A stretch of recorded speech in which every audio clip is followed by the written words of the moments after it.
Hello! Today is day 20 of my endometriosis diary, and it's the spring equinox, so that means it's like 12 hours of light and 12 hours of dark, which is quite a nice balance. And it's absolutely beautiful outside today. It's gorgeous.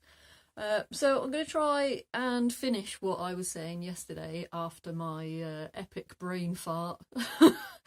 I don't know what happened there, just like, poof, I have no idea what I was saying. I think I got distracted with fallopian tubes. Anyway, I'll try not to distract myself again. I was trying to talk about the psychological impact of having a condition like endometriosis, and I'm sure it's resonates with other people with different conditions as well. And it's unseen, the psychological stuff, although people don't see the pain either, but there's these layers, these textures to having a condition like this, the physical stuff, then the mental stuff, and then the spiritual stuff as well, because that's challenging too. I'd say that I'm a reasonably spiritual person. I don't believe in any rainbows. I don't believe in any specific God or anything like that. I'm open to all manner of interestingness about the world and all the stuff that goes on it, the universe and whatever. Anyway, I'm not going to get into all of that in this conversation, otherwise we'll be here for fucking ever.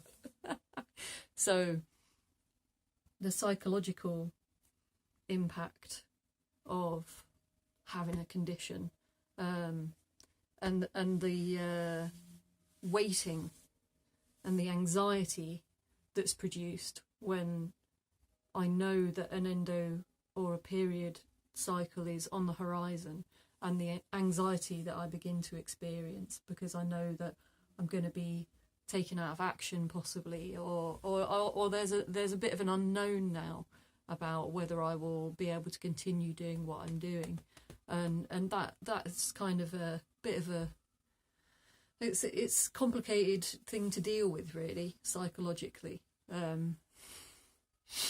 mean, I guess by now I should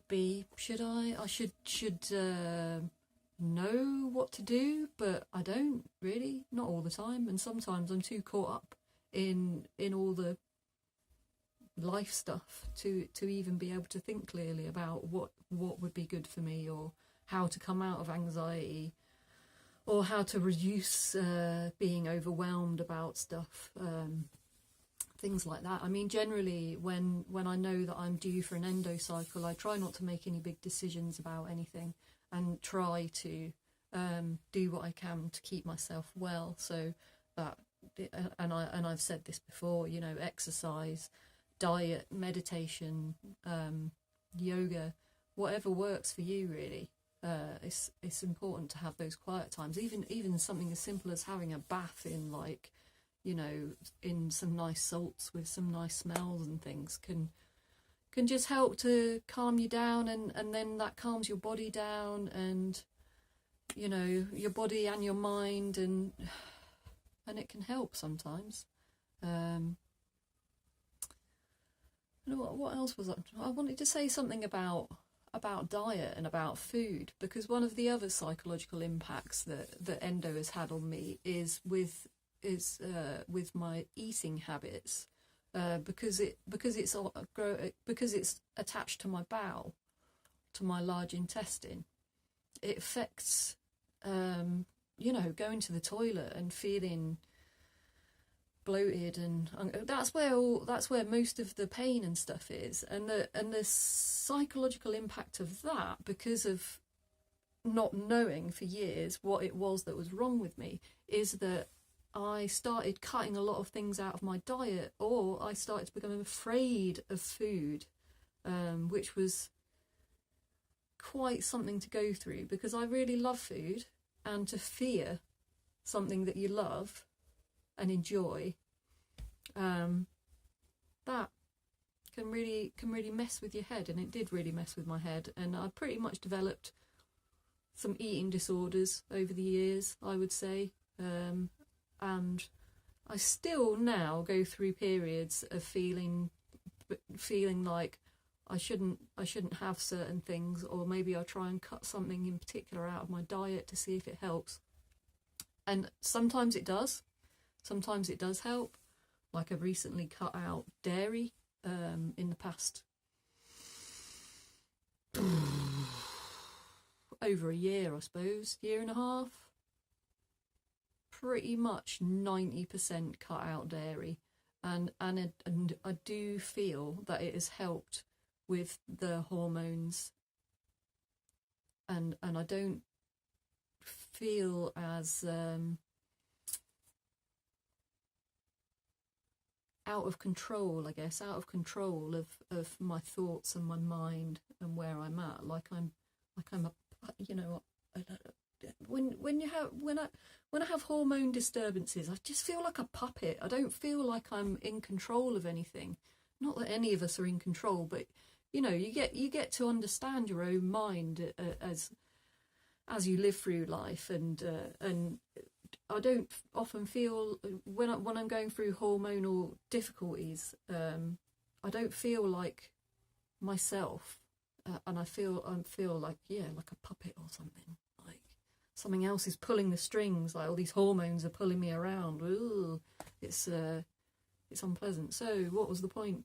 I've done it again, haven't I? I've totally distracted myself again.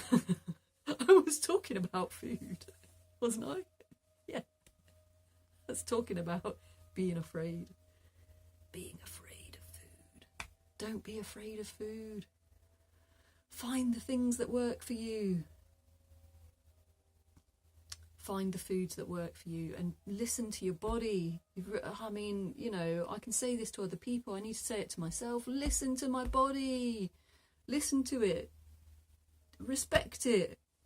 Accept that, okay, there's certain things that you can't have, but if that makes you feel well, then that's a good thing. It's a positive thing. You know, eating vegetables and greens and healthy, non-processed foods, that's a positive thing. As much as my brain wants to eat rubbish. Crisps. Oh, crisps. Anyway. Enough of the equinox.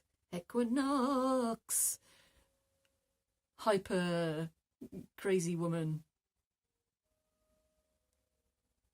Take care, everyone. See you tomorrow.